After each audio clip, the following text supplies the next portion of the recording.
हमारे मध्य प्रदेश के महाराष्ट्र के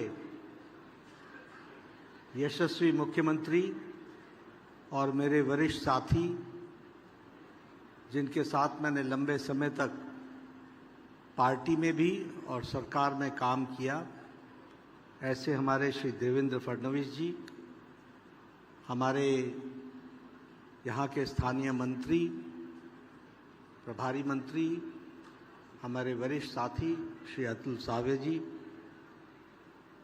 हमारे पार्टी के अध्यक्ष और मंत्री श्री चंद्रशेखर बावनकुले जी, हमारे विपक्ष के नेता अंबादास दानवे जी, हमारे यहाँ के आरोग्य मंत्री श्री हसन मुशर्रफ जी, राज्यसभा में मेरे साथी श्री भगवत कराड़ जी, हमारे संदीपन भूमरे जी जो लोकसभा के एमपी हैं, संजय किनेकर जी जो एमएलसी हैं, सतीश चौहान जी और एमएलए अनुराधा चौहान जी, मंच पर उपस्थित डॉक्टर कैलाश शर्मा, अरविंद गायकवाड़ जी, अजय बराड़कर जी, बालाजी शेवेलकर जी, अर्चना राठौर जी, सम्मानित मंच, हमारे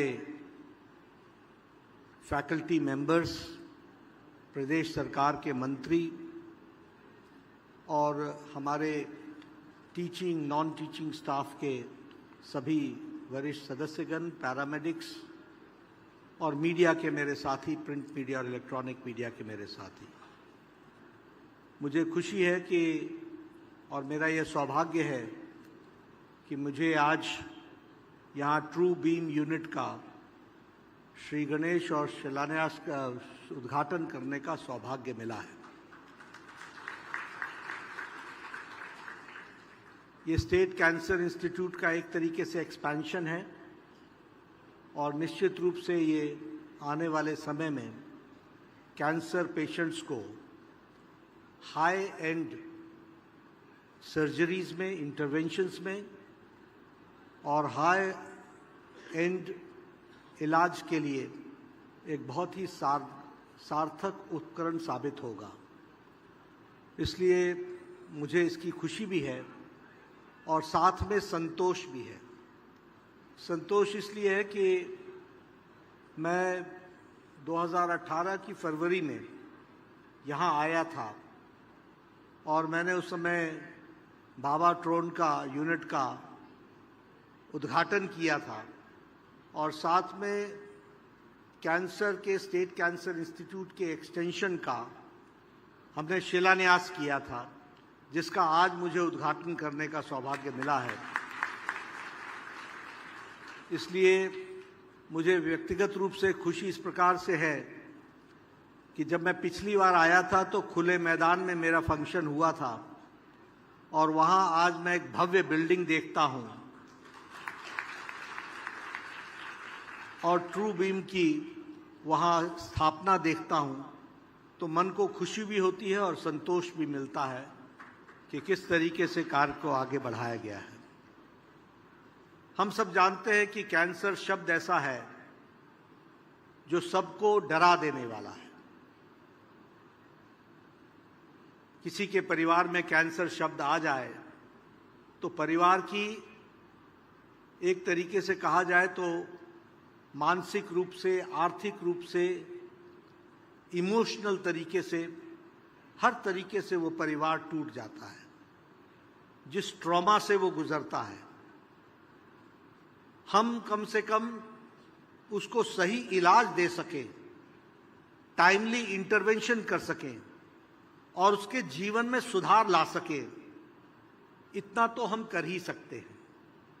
और इसी संकल्प को लेकर हमारी कोशिश रही है कि हम कैंसर के इलाज को अग्रेसिव तरीके से, प्रोएक्टिव होकर, कैंसर के डिटेक्शन से लेकर उसके इंटरवेंशन तक हम अपनी स्ट्रैटेजीज को अग्रेसिव बनाएं, इस बात को हम लोगों ने प्रयास किया है।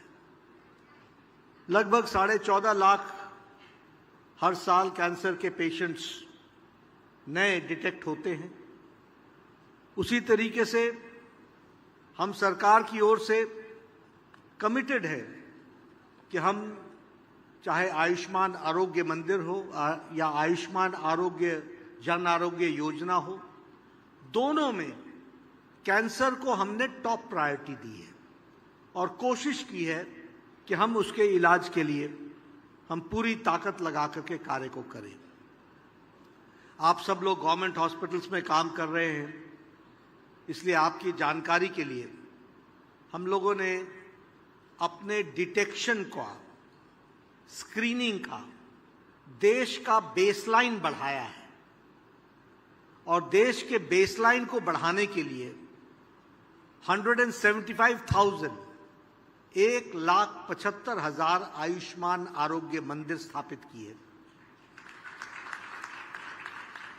और प्रधानमंत्री मोदी जी के नेतृत्व में इन 1,75,000 आयुष्मान आरोग्य मंदिर में ओरल कैंसर, महिलाओं का ब्रेस्ट कैंसर, सर्विक्स कैंसर और पुरुषों और महिलाओं दोनों का ओरल कैंसर, इसके डिटेक्शन को एट द एज ऑफ 30 हमने कंपल्सरी कर दिया है ताकि अर्ली डायग्नोस हो सके।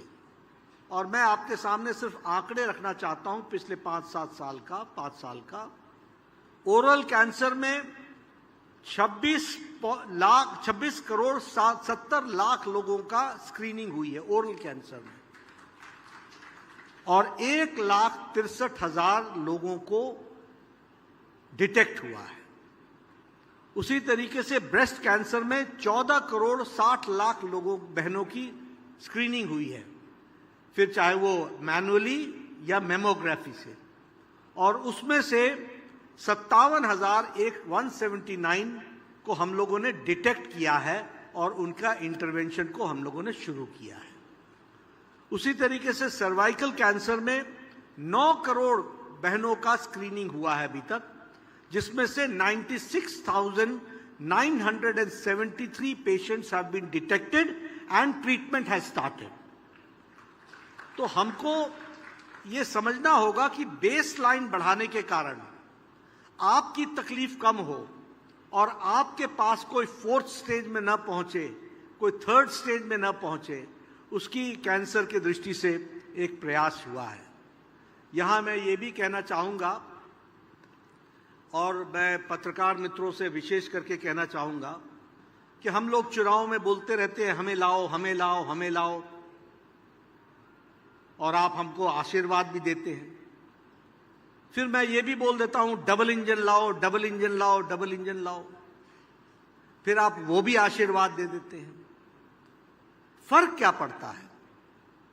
फर्क ये पड़ता है कि जो कैंसर इग्नोर्ड एरिया था वो आज प्रायोरिटी एरिया बन गया पॉलिसी मेकर्स के द्वारा। इस बात को हमको समझना चाहिए और मैं कहने के लिए नहीं कह रहा हूं। पिछले 7 सालों में, 8 सालों में प्रायोरिटी एरिया का मतलब यह है कि approximately 3,000 crore rupees have been allocated only for high end cancer disease treatment. 20 state cancer institutes, 20 tertiary cancer institutes, ये हम लोगों ने पिछले 9 सालों के अंदर भारत में स्थापित किया है और जिसमें आपका Sambhaji Nagar is the state cancer institute. यह भी मोदी जी के टाइम पर इसको इंप्लीमेंट किया गया और लातूर में स्टेट टर्शरी कैंसर सेंटर वह भी हमने स्थापित किया। दोनों हम लोगों ने उस इलाके में स्थापित किया जहां नीड बेस्ड भी था और जहां फार फ्लंग एरियाज में कोई इसकी फैसिलिटी नहीं थी, उसको हमने लाने का प्रयास किया है। ये आपके साथ मैं शेयर करना चाहता हूं।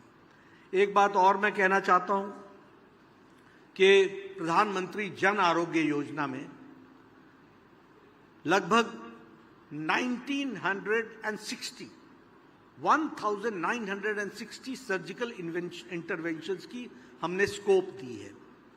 उस 1960 में 219 packages are only related to cancer. You can understand a poor man, Bharat के 60 करोड़ लोग, 50 करोड़ लोग वो जो गरीब हैं और 6 करोड़ वो माताएं, बहनें और बुजुर्ग, किसी भी आमदनी के, किसी भी आयु के, 60-70 साल से ऊपर के लोग जीवन के अंतिम समय तक उनको कैंसर का और उनके आरोग्य के लिए 5 लाख रुपए की व्यवस्था, जीवन अंत तक करने की व्यवस्था प्रधानमंत्री मोदी जी ने की है, यह भी मैं आपको बताना चाहता हूं। और लगभग 68.43 हॉस्पिटल एडमिशंस हो चुके हैं, यानी 68,43,000 एडमिशंस हॉस्पिटल में प्रधानमंत्री जन आरोग्य योजना में हो चुके हैं, और जिसमें से 13,160 करोड़ रुपए इन पैकेजेस पर खर्च हुआ है। आप समझिए, मैं इसलिए आपसे ये शेयर कर रहा हूं क्योंकि आप लोग तो ऑपरेशन थिएटर्स में बिजी रहते हैं, आप लोग तो पेशेंट्स को देखने में बिजी रहते हैं, आप लोग तो आउटडोर और आईपीडी में बिजी रहते हैं, लेकिन आपको यह ध्यान में रहना चाहिए कि आपके पीठ को सहारा देने वाला मोदी जी की सरकार और देवेंद्र जी की सरकार हर समय तैयार है। इस बात को हमको समझना चाहिए। How policy makers makes a difference, this we have to understand. How a time was there when we were status quoist, बीमारी भी चल रही है, हम भी चल रहे हैं, सरकार भी चल रही है। अब ऐसा नहीं है, अब सरकार चल रही है, आप काम कर रहे हैं, बीमारी को लगाम लगाया जा रहा है। इस बात की हमने प्रयास किया।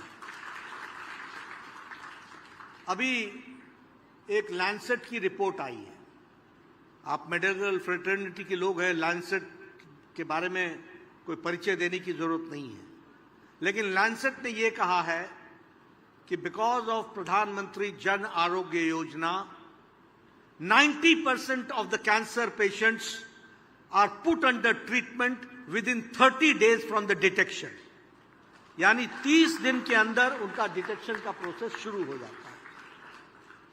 ये पॉलिसी इंटरवेंशन नहीं है क्या? ये पॉलिसी इंटरवेंशन नहीं होता। मैंने देखा है, मैं लंबे समय तक आरोग्य से जुड़ा हूं। I became the health minister in 1998। I have seen people dying in their houses without treatment. भगवान को ऐसी मर्जी थी। क्यों? क्योंकि मकान बिक जाएगा, घर बिक जाएगा, जमीन बिक जाएगी। तो बुजुर्ग बोलता था, भाई खानदान क्यों बिकने दे रहे हो, मैं तो चला जाऊंगा। अरे 10 साल और जी लेता, क्या फर्क पड़ता है, मैं घर पे ही मर जाऊंगा, लेकिन खानदान नहीं बिकना चाहिए और जमीन नहीं बिकनी चाहिए, इसलिए वो इलाज नहीं कराता था। आज मोदी जी ने उसको ये व्यवस्था दी है कि वह अपना इलाज कराए, और लैंसेट बोलता है कि 30 दिन के अंदर 90% लोग अपना इलाज कराना शुरू कर देते हैं। This is the difference which we have to understand. ये फर्क पड़ता है जिसको हमको ध्यान में रखना चाहिए।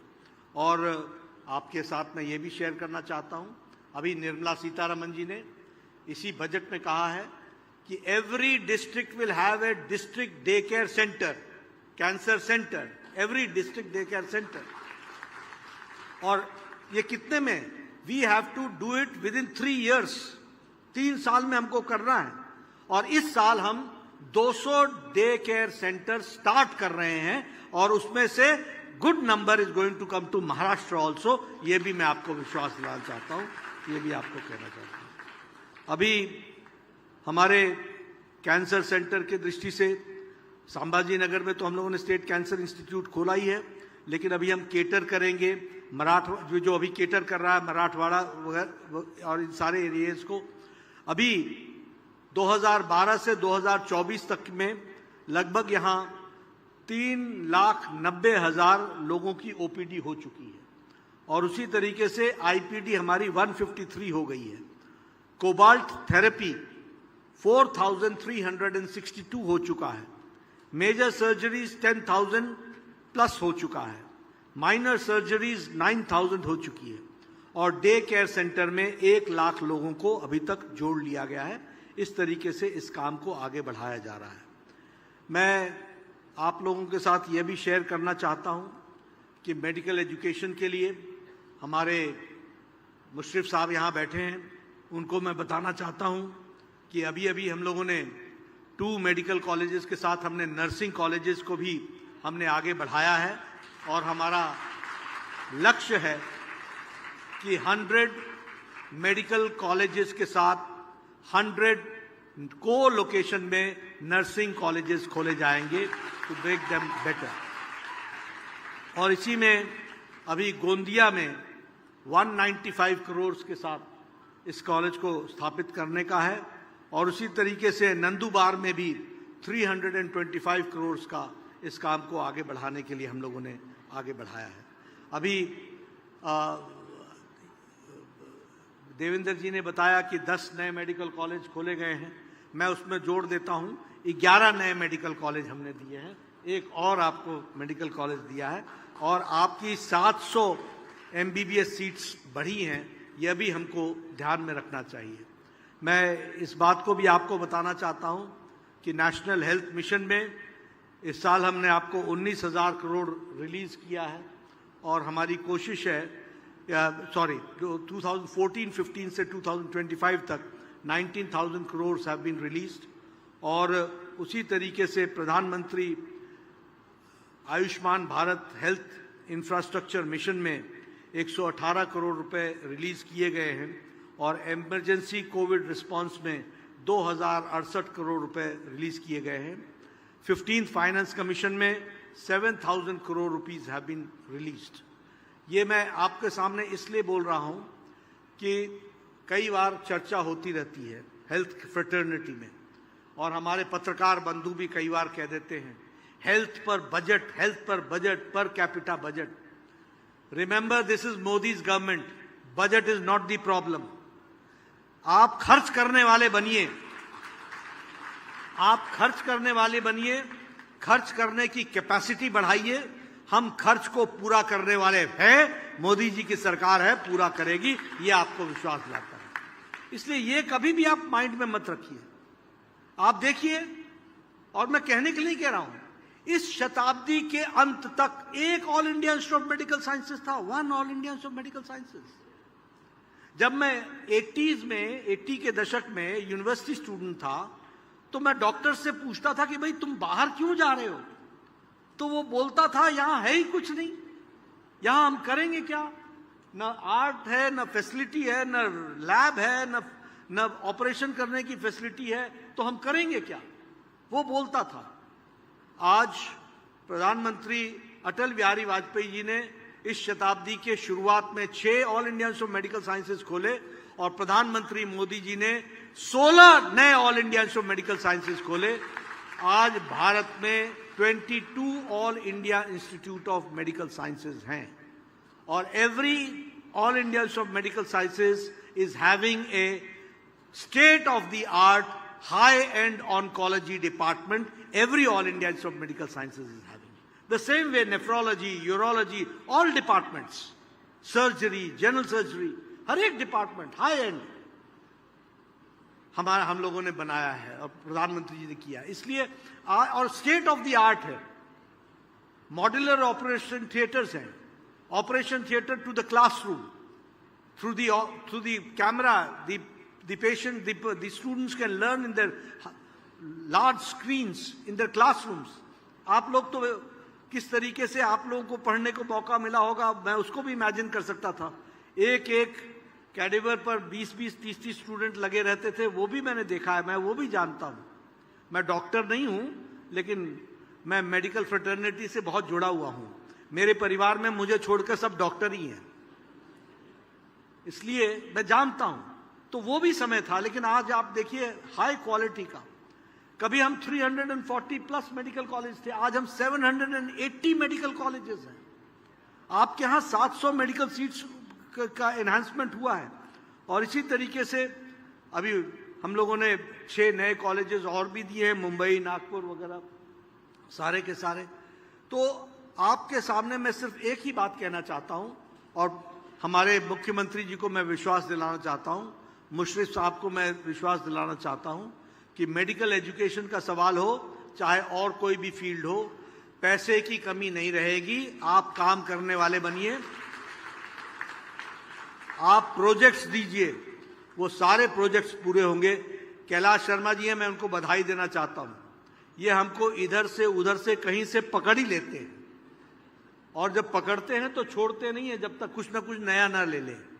तो इसलिए आपके पास अच्छे एम्बेसडर्स भी हैं, अच्छे लोग भी हैं जो इन सारे कामों को आगे बढ़ाते हैं, और तीव्र गति से आप लोगों के इलाज के लिए आगे बढ़े। एक बात मैं जरूर कहना चाहूंगा कि ये सरकार जहां क्यूरेटिव पर ध्यान दे रही है, वहीं ये इंक्लूसिव हेल्थ पर भी बात कर रही है, होलिस्टिक अप्रोच ले रही है। और होलिस्टिक अप्रोच में हम प्रिवेंटिव पर जोर दे रहे हैं, स्क्रीनिंग पर जोर दे रहे हैं, preventive, promotive, curative, palliative, rehabilitative, और अब तो हम जेरियाटिक पर भी जोर दे रहे हैं, क्योंकि बड़ी संख्या अब आयुष्मान आरोग्य मंदिर में जब हम वह आयुष्मान आरोग्य मंदिर आयुष्मान आरोग्य योजना जोड़ेंगे तो बड़ी संख्या में हम बुजुर्गों का इलाज कराने में सक्षम होंगे। तो उसके लिए हमको जेरियाटिक डिपार्टमेंट को भी स्ट्रेंथन करना पड़ेगा। तो इस तरीके से हम होलिस्टिक अप्रोच लेकर के चल रहे हैं। आपका समर्थन हमको मिले। महाराष्ट्र स्टेट हमेशा पायनियर रहा है, तो इसलिए आप सब लोग इसको आगे बढ़ाएं। पूरी ताकत के साथ हम भी समर्थन करेंगे। फिर आपको एक बार याद दिलाऊंगा, वो बार बार मैं याद दिलाता हूं, क्योंकि आप आते हैं पढ़ करके, हम आते हैं जनता के आशीर्वाद से, और जनता का आशीर्वाद आपके साथ जुड़ा है और आपका जनता के आशीर्वाद से जुड़ा है। पॉलिसी मेकर्स के बारे में हमेशा राइट सिलेक्शन कीजिए, you will get the right answer. If you answer wrong you will get a wrong answer, and then you should not say कि ओह गलती हो गई।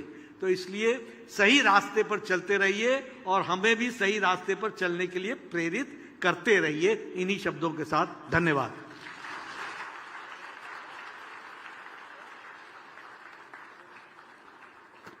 धन्यवाद सर, आपका मार्गदर्शन